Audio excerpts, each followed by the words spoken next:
The iron collar around her neck had been heated before they'd locked it on, and the scar tissue beneath the metal told Brandon Mitchell that this was not the first time someone had done this to her. He had come to the slave pit outside Greyfort with information whispered by a drunk merchant in a tavern, a rumor about where the missing frontier families had ended up after the raids 3 months prior. What he found instead was a circular stone pit 20 feet deep, open to the sky, with 30 or 40 prisoners huddled in the muck at the bottom. Most were human. 3 were orcs. And the green-skinned woman with the brand burned into her left shoulder blade was staring up at him with eyes that held no hope whatsoever, only a terrible, resigned recognition that another human had come to gawk at the merchandise. Brandon had killed men before.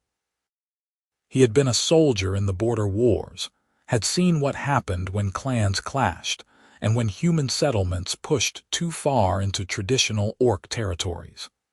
He had watched friends die and had delivered mercy to enemies who begged for it. But standing at the edge of that pit with the autumn sun beating down on his shoulders and the stench of human waste and despair rising up to meet him, he felt a rage so pure and cold that his hands shook. The guards were lazy. That was the first thing he noticed.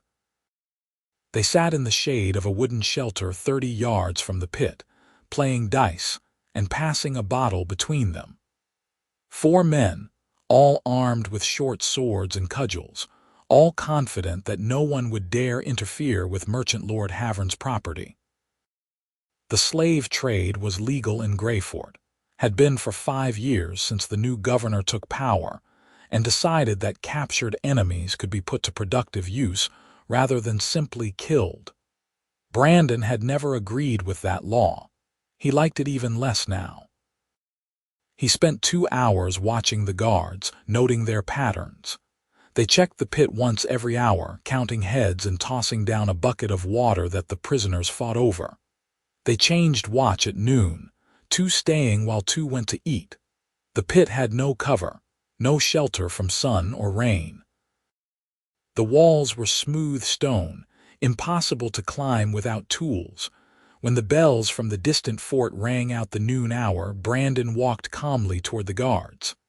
"Help you," one of them called out, a stocky man with a scar across his nose. "Looking to buy," Brandon said.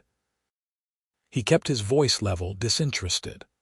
"Heard Havern has stock here. Might do. What are you looking for?" "Strong back for farm work. Heard you have orcs." The guard spat into the dirt. "Got 3. Big male, older female, younger female. Male will cost you 60 silver, the older female 40, the younger 150. "Why's the young one cost more than the old?" The guard's grin made Brandon's stomach turn. "She's pretty for a greenskin. Some men like that." Brandon forced himself to nod as if considering. "Let me see them." The guards made him wait while they finished their dice game. Then 2 of them led him to the edge of the pit. They pointed out the 3 orcs. The male sat against the far wall, his green skin scarred and dirty, one eye swollen shut from a recent beating. The older female crouched near him, her gray-streaked black hair matted and filthy. And the younger one stood apart from the other prisoners, her back to the wall, her dark eyes watching everything. She was tall, perhaps 6 feet, with the characteristic green skin of her people. Her tusks were small, barely protruding past her upper lip, and her black hair hung in tangled ropes past her shoulders. Someone had dressed her in rags that might once have been a dress. The brand on her shoulder was recent, still red and angry around the edges. It showed Havern's mark, a merchant's seal that claimed her as property. "That one," Brandon said, pointing at her. "Good choice. 50 silver." "I will give you 30 and not a copper more. She looks half-starved." They haggled. Brandon let them talk him up to 40 silver, which he counted out from his purse with theatrical reluctance. The guards made him sign a bill of sale, a scrap of parchment that declared him the legal owner of 1 female orc, approximately 20 years of age, marked with Havern's brand. "How do I get her out?" Brandon asked. "There's a door at the base. We'll bring her up." Two guards descended into the pit via a ladder kept locked in the shelter. Brandon watched as they waded through the prisoners toward the young orc woman. She did not run. She did not fight. When they grabbed her arms and dragged her toward the ladder, she moved with them, her face empty of expression. They brought her up into the sunlight and she blinked, turning her face away from the brightness. Up close, Brandon could see more details: bruises on her arms, cuts on her feet from walking barefoot on stone, the hollow look of someone who had not eaten properly in weeks. "She's yours," the scarred guard said. "You want rope to lead her with?" "No need," Brandon said. He looked at the orc woman. "Can you walk?" She stared at him. Her eyes were dark brown, almost black, and they held a wariness that went bone deep. "Answer your master," one of the guards said, raising his hand. "Do not touch her," Brandon said quietly. The guard paused, then lowered his hand with a shrug. Brandon turned back to the orc woman. "I am not going to hurt you. I am going to take you away from here. Can you walk, or do you need help?" She blinked. Something flickered in her eyes, too quick to name. "I can walk." Her voice was hoarse, roughened by thirst or screaming or both. Brandon nodded and gestured toward the road that led away from the pit. "Then walk with me." He turned his back on the guards and started walking. After a moment, he heard her footsteps behind him. The guards called out something crude, laughing, but Brandon did not look back. He kept his pace steady, not too fast, giving her time to match his stride. They walked for 10 minutes in silence. The road curved through scrubland dotted with thorny bushes and drought-resistant grass. The fort was visible in the distance, a gray stone structure on a hill. Brandon led them in the opposite direction, toward the wilderness and the frontier beyond. When the slave pit was out of sight behind a rise in the land, Brandon stopped. He turned to face the orc woman. She had stopped walking the moment he did, and now she stood 5 feet away, her body tense and ready to run or fight. "What is your name?" Brandon asked. She said nothing. "My name is Brandon Mitchell. I have a homestead 3 days' walk from here near the border. I came looking for stolen people, and I found you instead." He reached slowly into his pack, pulling out a water skin and a wrapped bundle of bread and dried meat. "Are you hungry?" Still she said nothing, but her eyes tracked the food. Brandon set the water skin and food on the ground between them, then stepped back. "Eat, drink. I will not come closer unless you want me to." For a long moment she did not move. Then, with a suddenness that spoke of desperation, she darted forward and grabbed the water skin. She drank in long, gasping gulps, water spilling down her chin and neck. When the skin was half empty, she grabbed the food and tore into it with her teeth, barely chewing before swallowing. Brandon watched her eat, his heart aching. When she had finished, she straightened and met his eyes. There was defiance there now, mixed with confusion. "Why?" she asked. "Why what? Why buy me? Why feed me? What do you want?" "I want to get this collar off your neck," Brandon said. "I want to get you somewhere safe. After that, you can decide what you want to do." "I am a slave." "The law says I am property." "The law is wrong," she laughed, a harsh sound with no humor in it. "You will be arrested. Helping a slave escape is a crime. Only if they catch us, and I have no intention of being caught." Brandon adjusted his pack. "We should keep moving. Those guards drink heavily, but eventually they will think about their missing prisoner and come looking. We need to be far away when that happens." "Where are you taking me?" "I told you. My homestead. 3 days' walk, maybe 4 depending on how fast we can move. You will be safe there." "Why should I trust you?" It was a fair question. Brandon met her eyes steadily. "Because if I wanted to hurt you, I would have done it already. Because I just spent 40 silver, I do not really have to buy your freedom. and because I am asking you to trust me, not ordering you. You can walk away right now if you want. I will not stop you." She stared at him for a long time. Brandon could see her thinking, weighing options, calculating risks. Finally, she spoke. "My name is Rasha Blacktooth. I was taken from my clan 6 weeks ago while hunting. They killed my 2 brothers and dragged me to that pit. Havern sold me twice before you. The first owner beat me. The second one tried to." She stopped, her jaw clenching. "He did not succeed. I broke his arm and his nose. He sold me back to Havern at a loss." "Good," Brandon said simply. Rasha blinked. "Good. Good that you fought. Good that you hurt him. Any man who tries to force a woman deserves worse than a broken arm." Brandon tilted his head toward the horizon. "Come with me, Rasha Blacktooth. I promise you that no one will touch you without your permission while you are under my protection." She studied him for another moment, then nodded once. "I will come. But if you betray me, human, I will kill you." "That seems fair," Brandon said. They walked. The first day was difficult. Rasha was weak from hunger and confinement, and her feet were badly cut. Brandon offered to slow their pace, but she refused, driving herself forward with grim determination.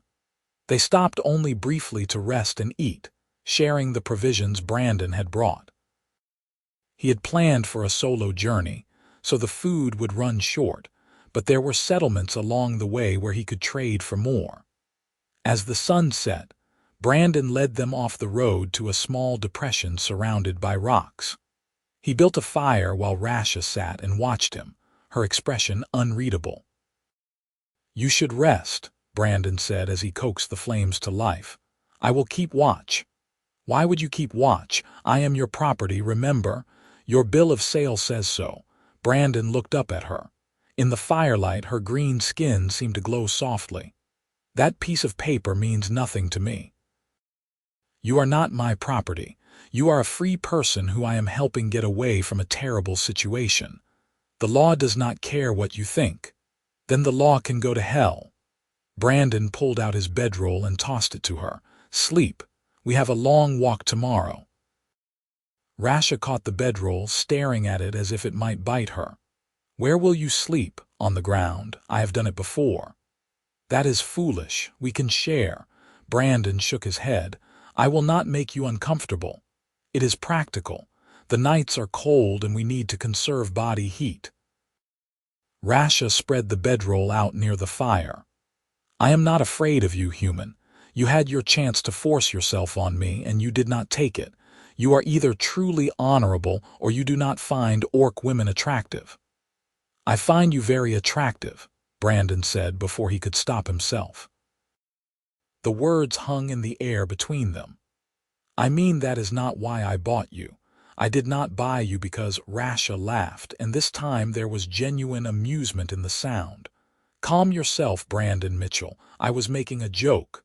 Brandon felt his face heat. "Right, of course." They shared the bedroll that night, lying back to back with the fire between them and the stars overhead. Brandon stayed awake long after Rasha's breathing deepened into sleep, watching the darkness for any sign of pursuit. When he finally allowed himself to rest, it was with one hand on his knife and his body positioned between Rasha and the road. The second day was easier. Rasha's strength was returning with food and water, and her pace quickened. They talked as they walked, carefully at first, then with growing ease. Brandon told her about his homestead, about the cabin he had built with his own hands and the fields he had cleared from wilderness. He told her about his time as a soldier, about the things he had seen, and the reasons he had left that life behind. Rasha told him about her clan, about growing up in the northern hills where orc communities thrived away from human settlements. She spoke of hunting in the forests with her brothers, of learning to track and fight and survive. She described the day the slavers came, a mixed group of human and goblin raiders who attacked without warning. "They used nets and weighted bolas," she said, her voice tight with remembered anger. "They wanted us alive. My brothers tried to fight them off, but there were too many. Torvin died first, arrow through the throat. Keshra lasted longer.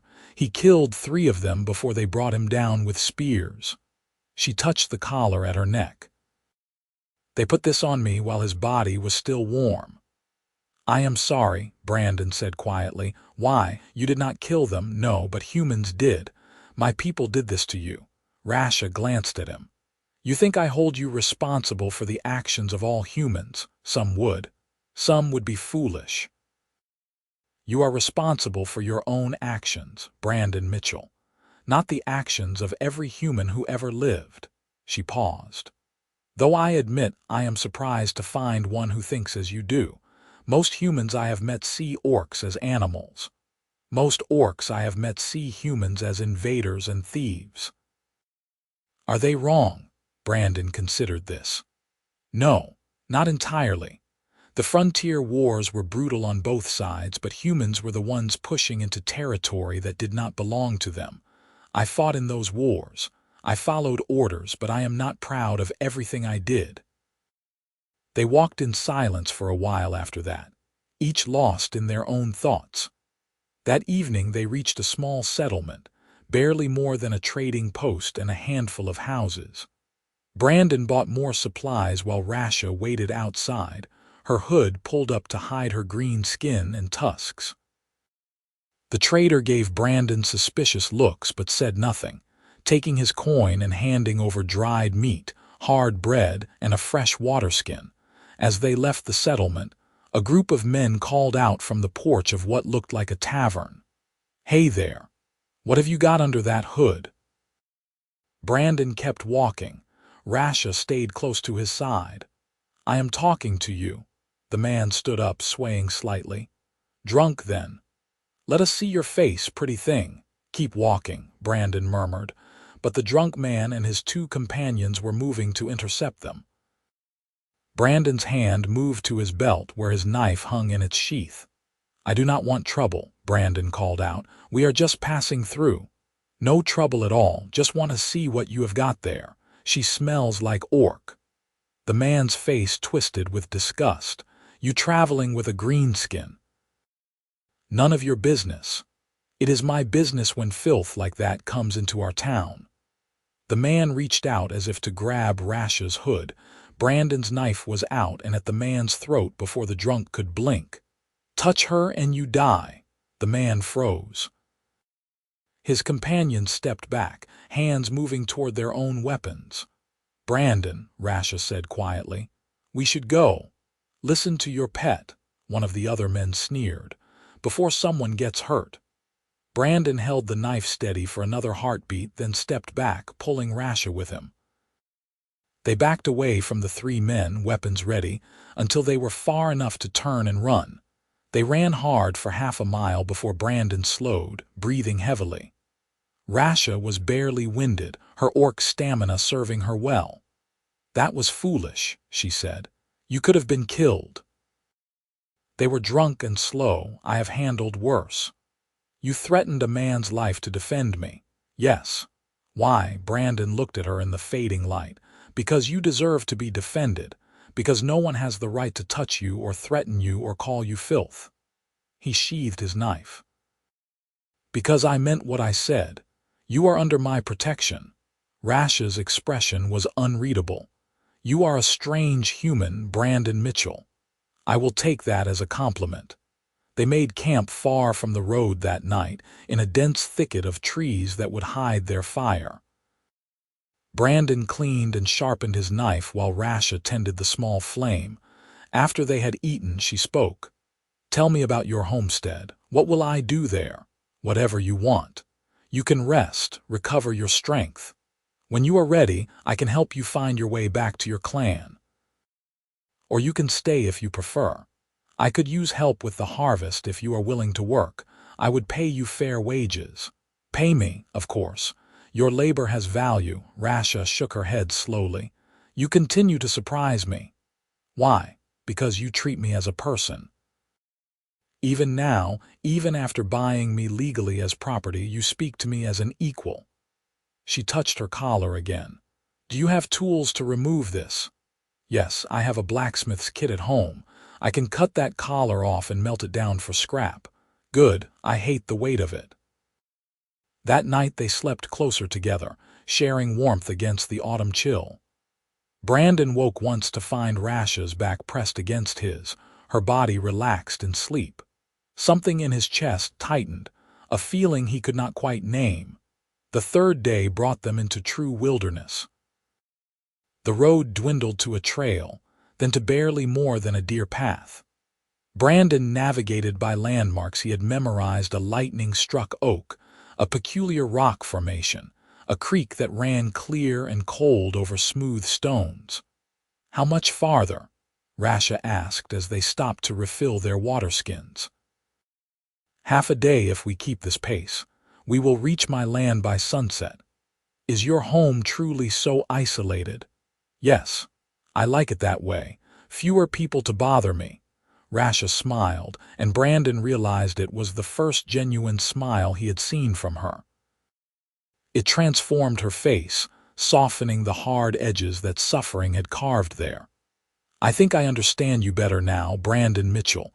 You are a man who prefers his own company." "I prefer good company when I can find it. I just find it rarely among humans."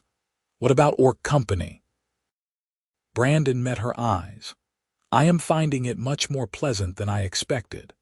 They reached the homestead as the sun touched the horizon. Brandon's cabin stood in a clearing he had carved from the forest, a solid structure of logs and stone with a steep roof and a wide porch. Fields stretched out on two sides, some already harvested, others still showing the stubble of cut wheat.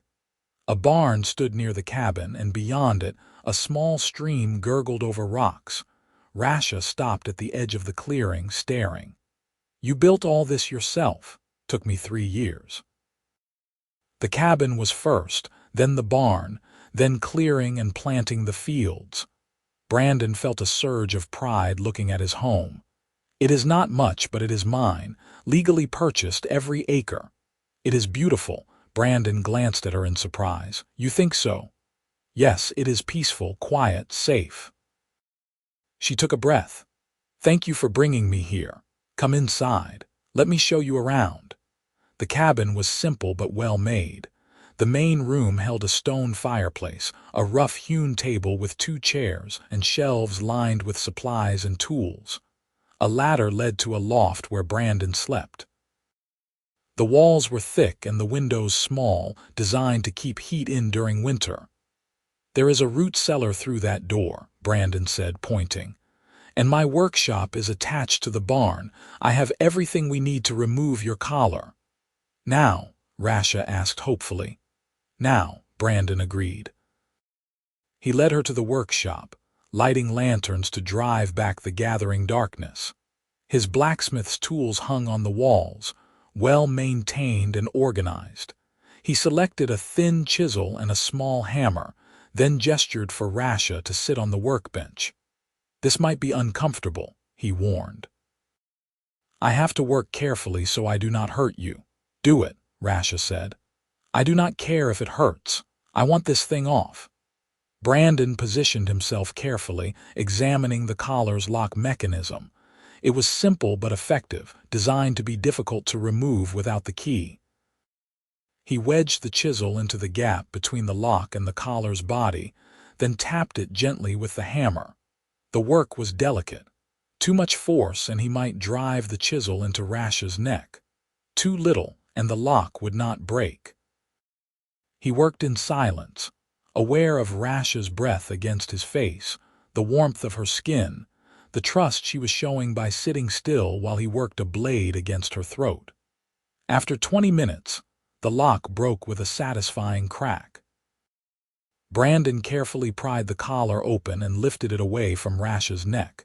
She gasped, her hands flying up to touch the bare skin where the iron had rested. Her fingers traced the scar tissue, the indentation where the metal had pressed for so long. "It is gone," she whispered. "It is really gone." "It is gone," Brandon confirmed. He held up the collar. "What do you want me to do with this? Destroy it." Brandon carried the collar to his forge, built up the fire until it roared, and thrust the iron into the flames. When it was glowing red-hot, he pulled it out and hammered it flat, destroying its shape, rendering it into nothing more than a strip of formless metal. Rasha watched every strike of the hammer, her eyes reflecting the firelight. When he was done, Brandon quenched the metal in water. It hissed and steamed, and when he pulled it out, all that remained was a bent piece of scrap iron. "Now it can never hurt anyone again," Brandon said. Rasha stepped forward and took the twisted metal from his hands. She threw it as hard as she could into the darkness beyond the workshop. They heard it clatter somewhere in the distance. "Good riddance," she said fiercely.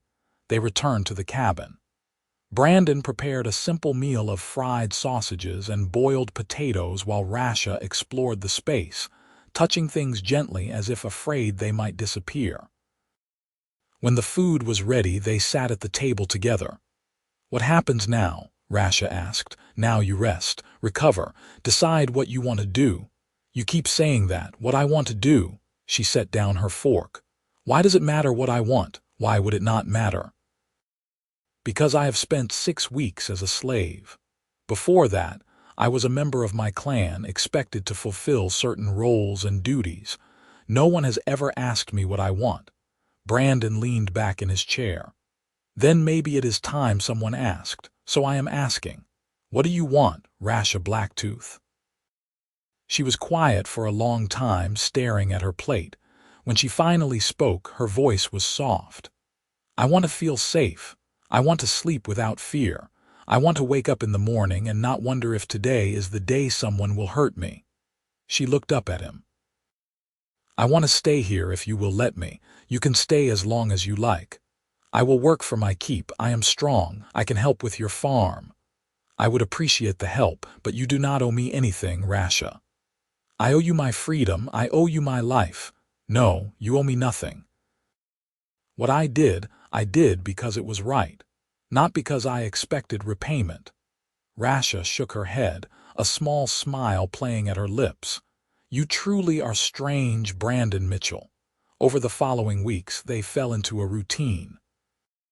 Brandon taught Rasha the work of the farm, how to harvest the remaining crops, how to preserve food for winter, how to repair fences and maintain the buildings. She learned quickly, her natural strength and coordination making her a capable worker. In turn, Rasha taught Brandon things about wilderness survival that he had never learned in the army. She showed him how to track game by the smallest signs, how to identify edible plants even in late autumn, how to move silently through the forest. They hunted together, and Rasha's skill with a bow impressed him. "Where did you learn to shoot like that?" he asked after she brought down a deer with a single arrow from 50 yards. "My brother Keshra taught me. He was the best archer in our clan." Her expression grew distant. "I wish you could have met him. He would have liked you." "I wish I could have met him too." As autumn deepened into early winter, the homestead became a place of warmth and laughter. Rasha's initially guarded demeanor softened, revealing a sharp wit and a playful side that delighted Brandon. They talked long into the evenings, sharing stories and dreams, learning each other's languages and customs. Brandon found himself watching Rasha when she was not looking, the way she moved with unconscious grace, the way she smiled when she thought no one was watching, the way firelight caught in her dark eyes. He tried to tell himself that what he felt was simple friendship, gratitude for her company and help. But he knew he was lying to himself. He was falling in love with her. The realization terrified him. Not because Rasha was an orc that mattered less to Brandon than it should have, by the standards of his society. What terrified him was the thought that she might not feel the same way, that she might see him only as her rescuer or employer, not as someone she could love in return. Winter arrived in earnest with a heavy snowfall that blanketed the homestead in white. Brandon and Rasha worked together to ensure the animals were sheltered, and the cabin was prepared for the cold months ahead. They spent more time indoors, sitting by the fire, reading from Brandon's small collection of books or playing simple games with dice and cards. One evening, Rasha looked up from the book she was reading and found Brandon watching her. "What?" she asked. "Nothing. I was just thinking." "About what?" Brandon hesitated. "About how different my life is now compared to a few months ago, how much better it is." Rasha closed the book. "Because of the extra help with the farm, because of you, because of your company, you make this place feel like a home instead of just a house." She studied him carefully. "Brandon, why did you really buy me from those slavers? I told you, because it was wrong what they were doing." "That is not the whole truth, is it?" Brandon looked away, staring into the fire. "No, not the whole truth. The whole truth is that when I saw you in that pit, when I saw the way you held yourself even in that terrible place, with dignity and strength, I knew I could not walk away. You reminded me that there are things worth fighting for, people worth saving. You did save me. You know that, do you not? I bought you out of one bad situation. You saved yourself by surviving long enough for me to find you." Rasha stood and crossed to where Brandon sat. She knelt in front of him, taking his hands in hers. Her hands were warm, roughened by work, strong. "Brandon Mitchell," she said softly, "you are the best man I have ever known. Human or orc, it does not matter. You are good and kind and honorable. And she paused, seeming to gather courage. "I have feelings for you that go beyond gratitude." Brandon's heart hammered in his chest. "Rasha, let me finish. I know that what I feel is complicated. I know that society would condemn us both if they knew. Humans hate orcs. Orcs hate humans. There are centuries of blood between our peoples. But I do not care about any of that. I care about you. I care about the way you smile when you think I am not watching. I care about the way you always make sure I have enough to eat before you take your own portion. I care about the way you treat me as an equal, as a person deserving of respect and kindness." She squeezed his hands. "I am in love with you, Brandon. And I needed to tell you, even if you do not feel the same way." Brandon stared at her, his mind reeling. Then, slowly, he smiled.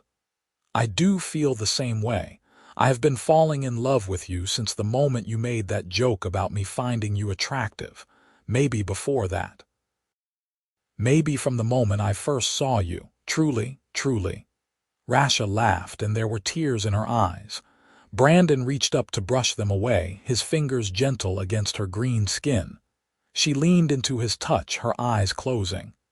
"I have never been kissed," she whispered. "Neither have I," Brandon admitted. "Not properly, not by someone I loved. Then we will learn together." Their first kiss was tentative, awkward, perfect. Brandon cupped her face in his hands, and Rasha's arms wrapped around his shoulders. And for a long moment, the world contracted to just the two of them. The warmth of the fire at their backs, and the cold winter night held at bay beyond the cabin walls. When they finally pulled apart, both were breathing hard. "Well," Rasha said, her voice shaky. "That was incredible," Brandon finished. "I was going to say terrifying, but incredible works too." They laughed together, foreheads touching, hands clasped. That night, they moved Brandon's bedding down from the loft and made a proper bed near the fire. They lay together, clothed and chaste, simply holding each other. Brandon stroked Rasha's hair and listened to her breathe, marveling at the impossible gift of her presence in his life. "What will people say?" Rasha asked quietly. "If they find out about us, people will say many things, most of them cruel. Does that change how you feel?" "No." "Does it change how I feel?" "I hope not." "Then what people say does not matter. We are here in this place we have built together. We are happy, that is what matters." "It is not that simple, Brandon. I know, but we can make it that simple for now. Tomorrow can worry about itself. Tonight I just want to hold you. Rasher relaxed against him. I can accept that. Winter passed in a blur of peaceful days and intimate nights. Brandon and Rasha became lovers in truth, learning each other's bodies with the same care and attention they had learned each other's hearts. They were gentle with each other, patient, playful. Rasha's strength returned fully, her body filling out with proper food and care. The hollow look left her eyes, replaced by light and laughter. She sang sometimes while working, orc songs in her native language that Brandon did not understand but loved anyway for the joy in them. Brandon taught her to read human script, and she devoured his books eagerly. In turn, she taught him the orc language, laughing at his pronunciation but praising his effort. They talked about the future sometimes in abstract terms, what they would plant in the spring, whether to expand the fields or focus on livestock. Small plans, careful plans, plans that did not require them to think too hard about the larger world and the prejudices that world held. But the world has a way of intruding on even the most careful plans. It was early spring when the riders came. Brandon saw them from the fields where he was working on the fence line. 3 men on horses, wearing the colors of the territorial guard. They rode straight up to the cabin where Rasha was inside preparing the midday meal. Brandon dropped his tools and ran. He reached the cabin just as the riders were dismounting. The lead man, a lieutenant by his insignia, turned at Brandon's approach.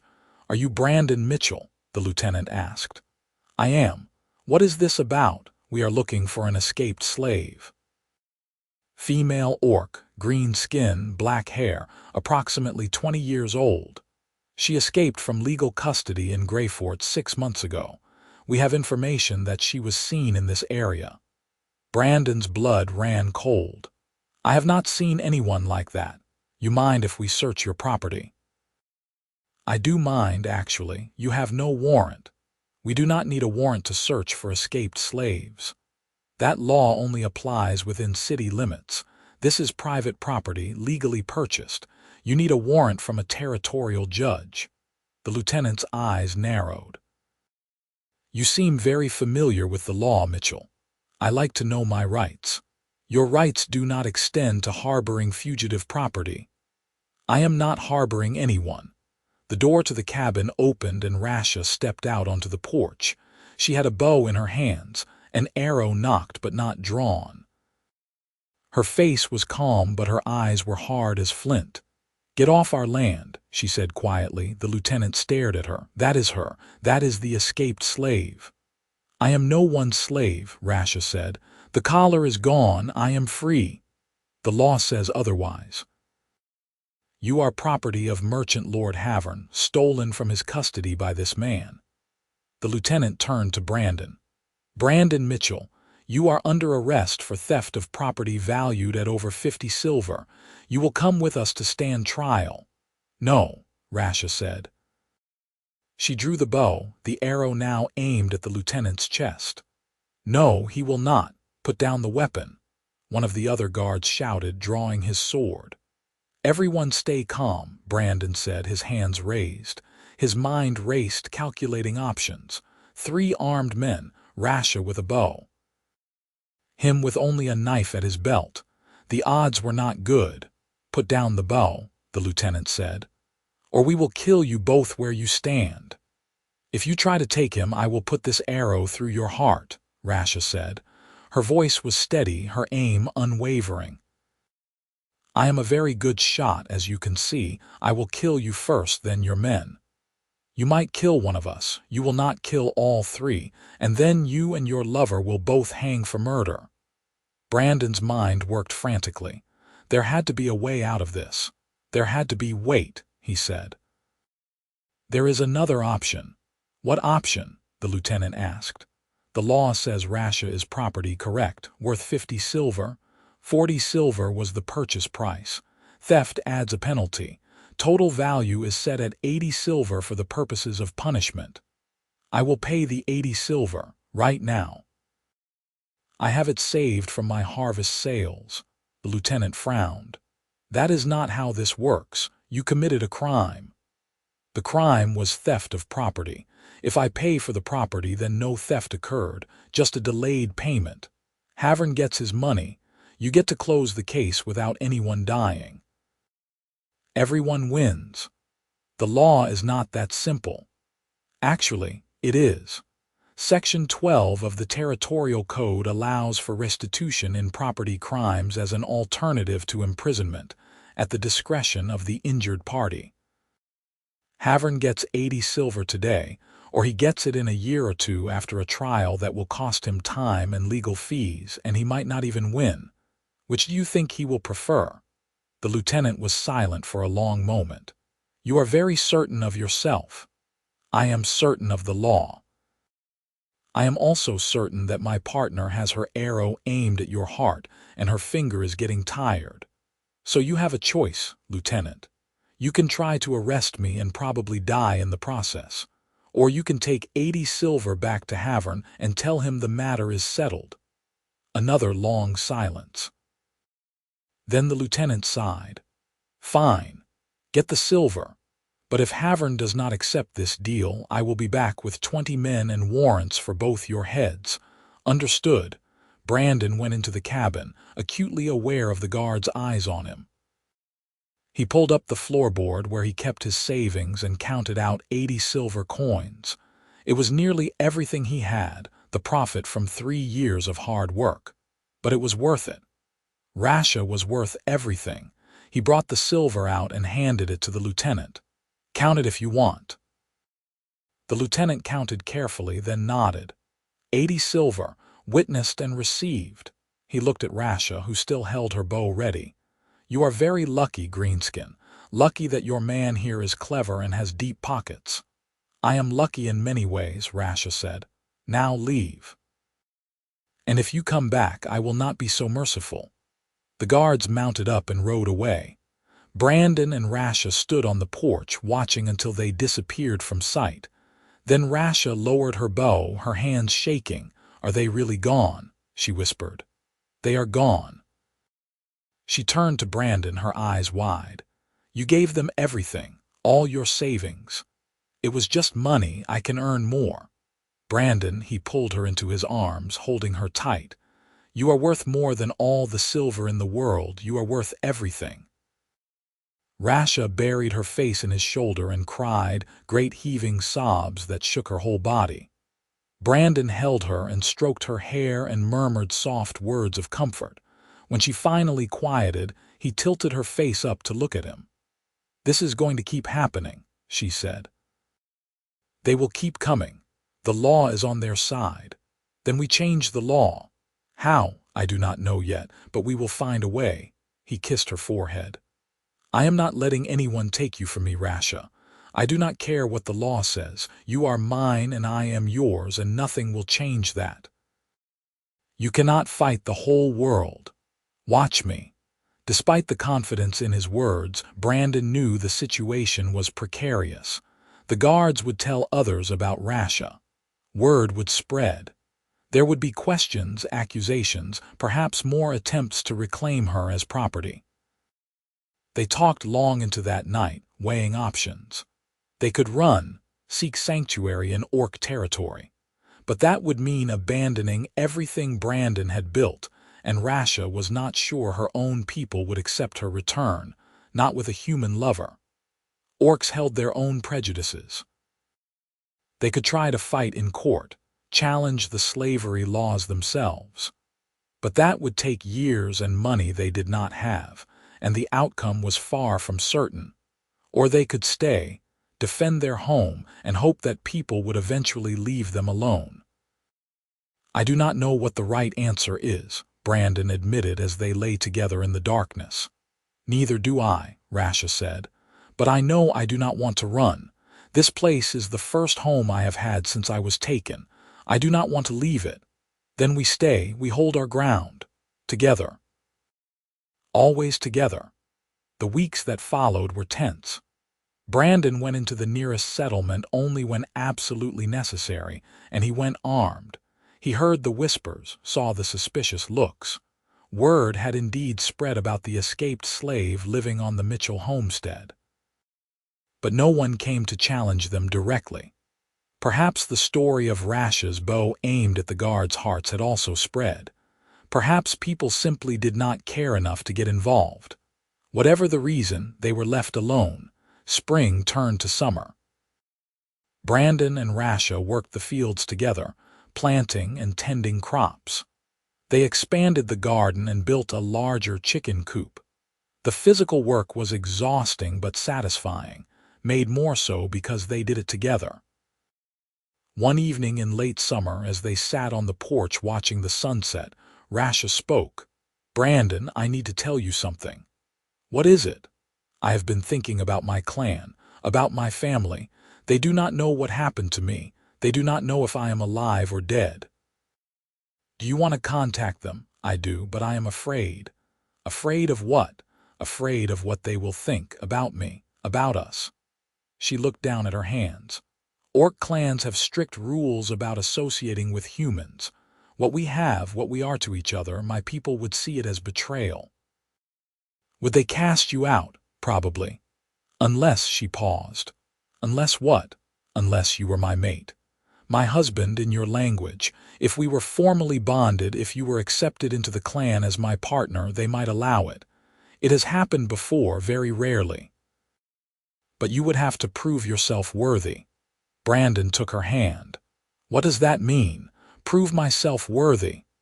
"It means you would have to meet with the clan elders, answer their questions, show that you are honorable and capable of providing for me. It is not easy, Brandon. They would test you, challenge you, and even then they might refuse. But there is a chance they would accept us, a small chance, if they believed our bond was genuine, if they saw that you truly loved me and would protect me." Brandon was quiet for a moment, thinking. Then he slid off the porch steps and knelt in the grass in front of where Rasha sat. He took both her hands in his. "Rasha Blacktooth," he said formally, "I love you with everything I am. You are my partner, my best friend, the person I want to spend the rest of my life with. If meeting your clan and proving myself to them is what it takes to make you happy, to give you back your family, then I will do it. I will face any test, any challenge, because you are worth it. You have always been worth it." Rasha's eyes filled with tears. "Are you asking what I think you are asking? I am asking you to be my wife, to let me be your husband, to build a life together, not in hiding, not in secret, but openly. To face the world together and dare it to tell us we are wrong. The world will tell us we are wrong. Then the world can be wrong. What do you say, Rasha?" She pulled him up and kissed him fiercely. "Yes, yes, you foolish, wonderful man. Yes, I will marry you." They held each other as the sun set and the stars came out, making quiet promises and dreaming impossible dreams. The next few weeks were spent in preparation. Brandon and Rasha gathered supplies for a journey north into the hills where her clan roamed. They made arrangements for the homestead, paying a neighbor to watch over the animals and property while they were gone. The neighbor, an older man named Thomas Garrett, gave them a long look but asked no questions, taking Brandon's coin and promising to keep things in order. The journey into Orc territory took 8 days. The land grew wilder and more rugged as they traveled, civilization falling away behind them. Rasha led them with growing confidence, recognizing landmarks from her childhood. On the evening of the 8th day, they crested a hill and saw the Orc encampment spread out in the valley below. Dozens of hide tents arranged in careful patterns, cooking fires burning, the sound of voices raised in song drifting up on the wind. Rasha stopped, her breath catching. "It is exactly as I remember. Are you ready?" Brandon asked. "No, but let us go anyway." They descended the hill together. Long before they reached the camp, They were intercepted by Scout's 3 young orc warriors who emerged from the forest with weapons drawn. "Hold," one of them called out in Orcish. "State your purpose." Rasha answered in the same language, speaking too fast for Brandon to follow. The scouts' expressions changed from suspicion to shock to joy.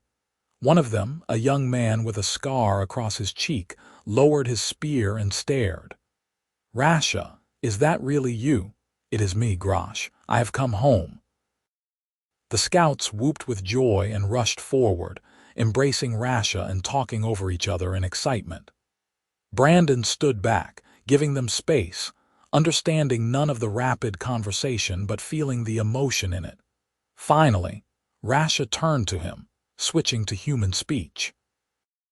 "This is Brandon Mitchell. He is my intended mate. He has come to seek the clan's blessing for our union." The scouts fell silent, staring at Brandon with new wariness. Grosh spoke in heavily accented human speech. "You wish to bond with Rasha?" "I do," Brandon said clearly. "This is a matter for the elders. Come, they will want to see you both." The camp erupted into chaos when they arrived. Orcs poured out of tents surrounding Rasha, touching her to make sure she was real, asking questions, crying with happiness. Brandon stood at the edge of the crowd, watching Rasha reunite with her people. A part of him felt like an intruder, an outsider witnessing something sacred. Then the crowd parted, and an elderly orc woman stepped forward. She was small by orc standards, barely taller than Brandon, but she carried herself with unmistakable authority. Her hair was completely gray, her face deeply lined, but her eyes were sharp and bright. "Rasha Blacktooth," the old woman said. "We thought you were dead." "I nearly was, grandmother." "Many times," Rasha bowed deeply. "I am sorry for the pain my absence has caused. Your brothers died trying to protect you. Your mother has mourned these many months." The grandmother's eyes moved to Brandon. "And this human, what is he to you?" "He is my savior and my love. He wishes to become my mate if the clan will allow it." A murmur ran through the assembled orcs. The grandmother studied Brandon for a long, uncomfortable moment. "A human mate. This has not happened in our clan for 3 generations." She circled Brandon slowly, examining him. "You are small, weak-looking. What possible use could you be to Rasha?" "I am stronger than I look," Brandon said respectfully. "And what I lack in size I make up for in determination." "Pretty words. Can you hunt?" "Yes." "Can you fight when I must?" "Can you provide for a family?" "I own land and a home. I am a capable farmer and craftsman. I can provide." The grandmother snorted. "Land. A farmer. Rasha is a warrior descended from warriors. She should have a mate who can stand beside her in battle, not one who hides behind a plow." "With respect, grandmother," Brandon said carefully. "Rasha has already stood beside me in battle. She has saved my life and I have saved hers. I do not ask for your approval because I think I deserve her. I ask because I love her and because she has chosen me as I have chosen her." "Love," the grandmother spat. "What do humans know of love? Your people enslave ours. Your people killed Rasha's brothers and sold her like cattle." "Yes," Brandon agreed. "Some humans did that, just as some orcs have killed humans and raided our settlements. But I am not responsible for what other humans have done, any more than Rasha is responsible for what other orcs have done. We are responsible only for our own actions and our own choices, and I choose to love Rasha and to honor her for as long as I live."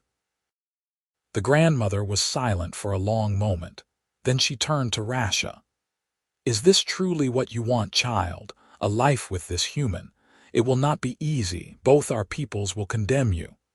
"They already do, grandmother. I am a returned slave, damaged goods in the eyes of many. And Brandon is a human who chose an orc over his own kind.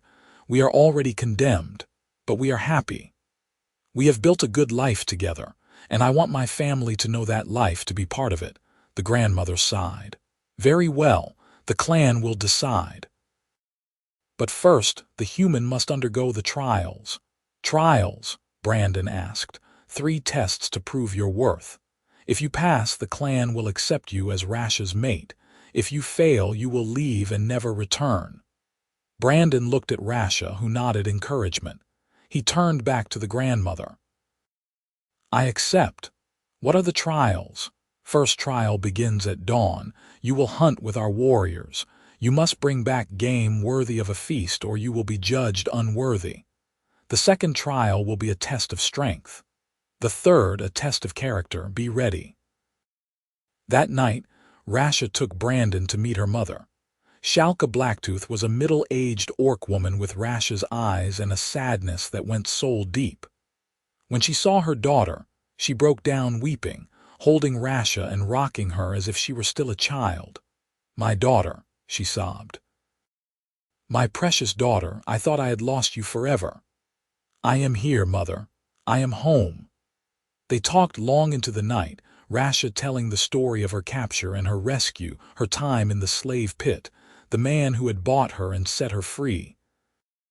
Shalka listened, her eyes moving often to Brandon, assessing him. When the story was finished, Shalka spoke directly to Brandon for the first time. You have given me back my daughter. For that, you have my eternal gratitude, but gratitude is not the same as acceptance. If you wish to join our family, you must prove yourself worthy by our laws and customs.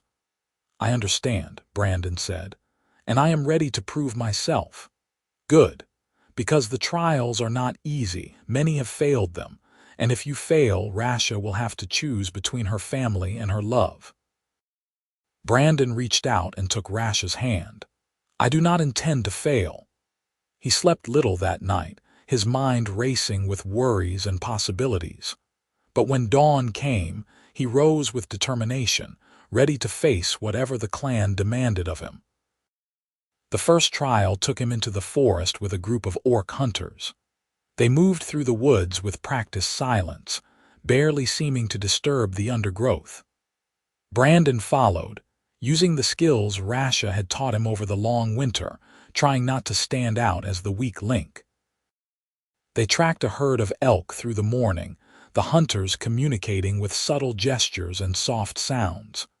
When they finally closed in on the herd, the lead hunter handed Brandon a spear. You make the kill, the hunter said. Prove you can provide.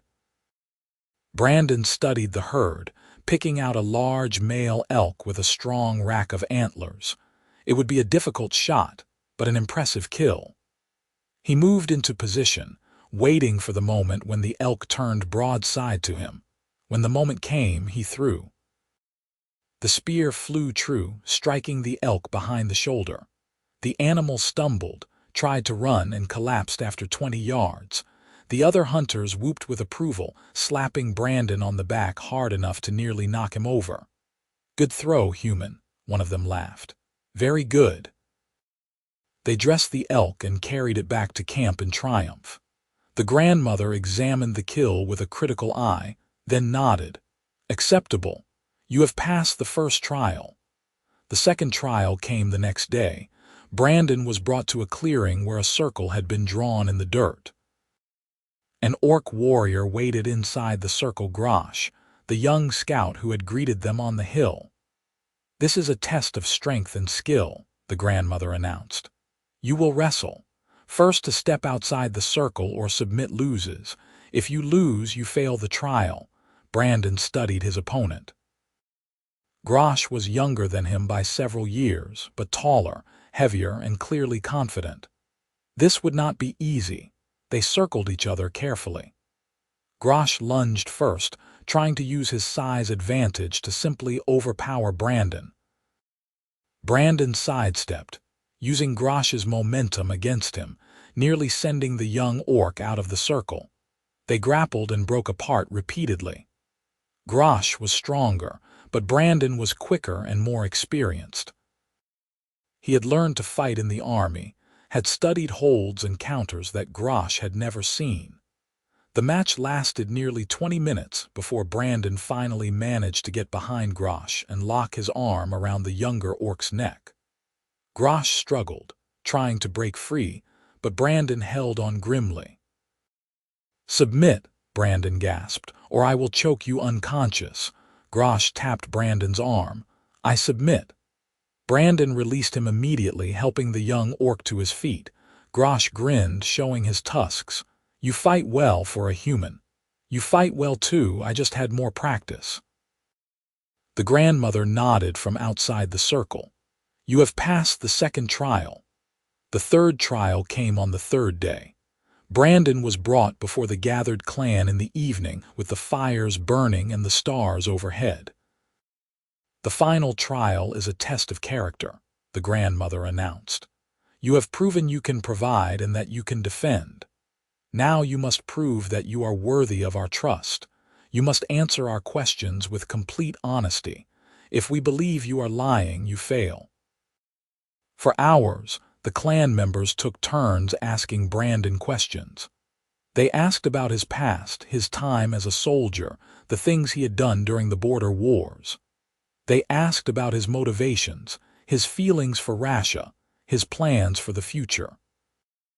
They asked difficult questions about morality and honor, forcing him to examine his own beliefs and actions. Brandon answered as honestly as he could, even when the truth was uncomfortable. He spoke about the battles he had fought, about enemies he had killed, about moral compromises he had made. He spoke about his decision to leave the army when he could no longer stomach the cruelty he witnessed. He spoke about building his homestead as a retreat from a world that had disappointed him. And he spoke about Rasha, about the moment he had seen her in the slave pit and known he could not walk away, about the journey they had taken together, about falling in love with her gradually and then all at once, about the future he hoped they could build together. When he finished speaking, the grandmother called for a vote. Each member of the clan would say either accept or reject. A simple majority would decide Brandon's fate. One by one, the orcs spoke their judgments.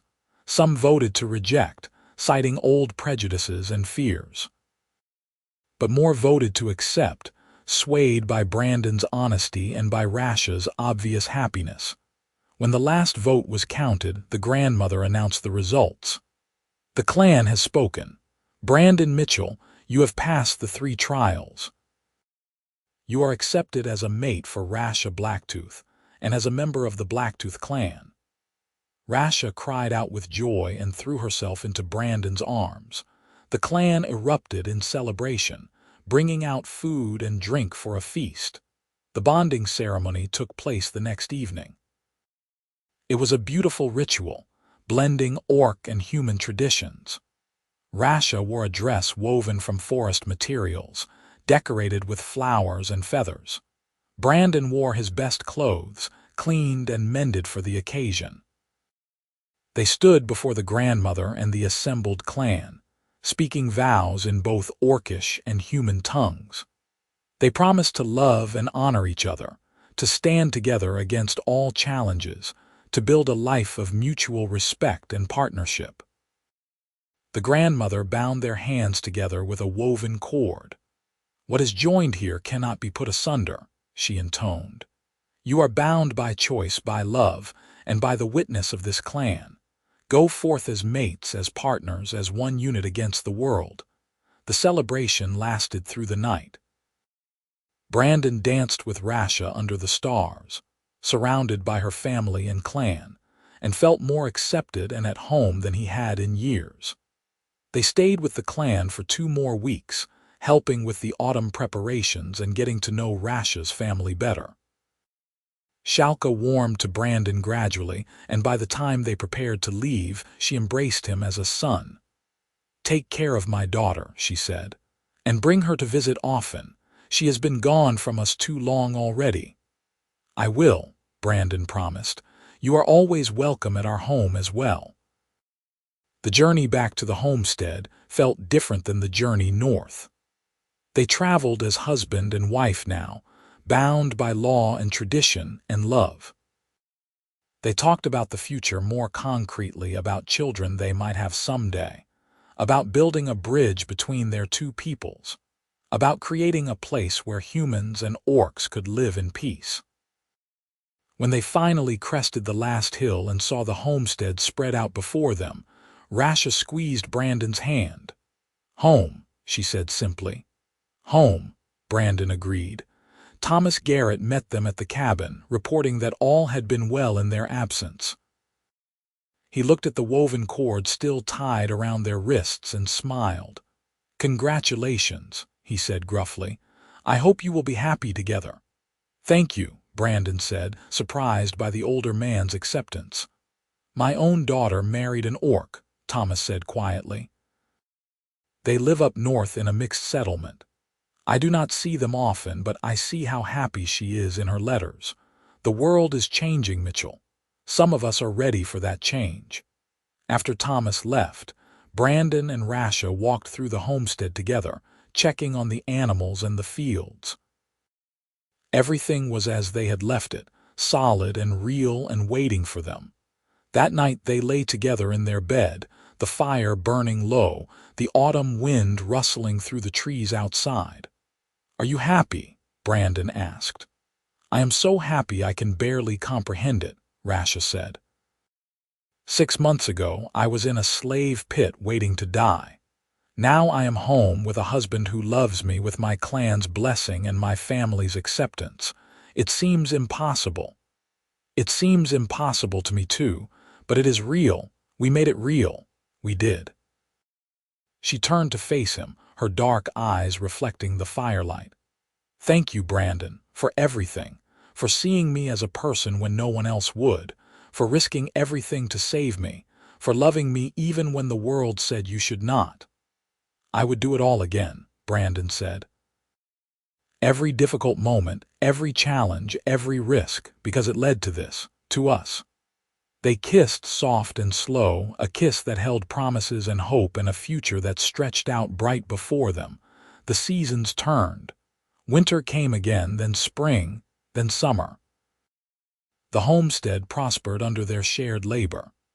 They expanded the fields, added more animals, built a proper workshop where Rasha could practice her crafts and Brandon could work his forge. Travelers began to stop at their homestead, drawn by stories of the place where a human and an orc lived in harmony. Some came with prejudice in their hearts, ready to condemn. Others came with curiosity and hope. Brandon and Rasha welcomed them all, proving by their example that love could bridge any divide. Rasha's clan visited regularly, bringing news and trade goods. Shalka came most often, delighting in her daughter's happiness and eager to spoil any grandchildren that might eventually arrive. In the 2nd year of their marriage, Rasha announced she was pregnant. Brandon wept with joy, holding her close and whispering promises to their unborn child. Their daughter was born in early spring, under a sky bright with stars. She had her mother's green skin and her father's brown eyes, tusks so small they were barely visible, and a fierce cry that announced her presence to the world. They named her Kessa, after one of Rasha's fallen brothers. As Brandon held his daughter for the first time, feeling her tiny hand grip his finger with surprising strength, he thought about the journey that had brought him to this moment. From the slave pit to the homestead, from despair to hope, from loneliness to a family that filled his heart to bursting.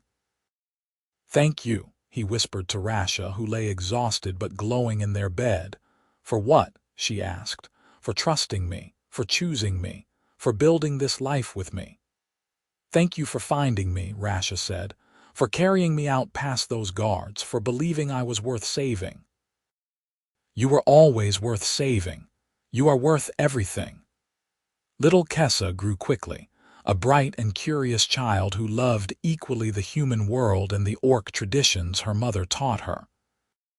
She played in the fields, learned to track game with her mother and work metal with her father, and carried in her mixed blood the hope of a better future. More children followed, 2 sons, strong and healthy, who would grow up knowing both worlds and belonging fully to neither, but creating something new. Other mixed couples began to appear in the borderlands, inspired by Brandon and Rash's example. Slowly, painfully slowly, attitudes began to shift. The laws did not change overnight, but the people did, one heart at a time. Years passed. Brandon's hair turned gray and Rash's strength remained undiminished by time, orcs aging more slowly than humans.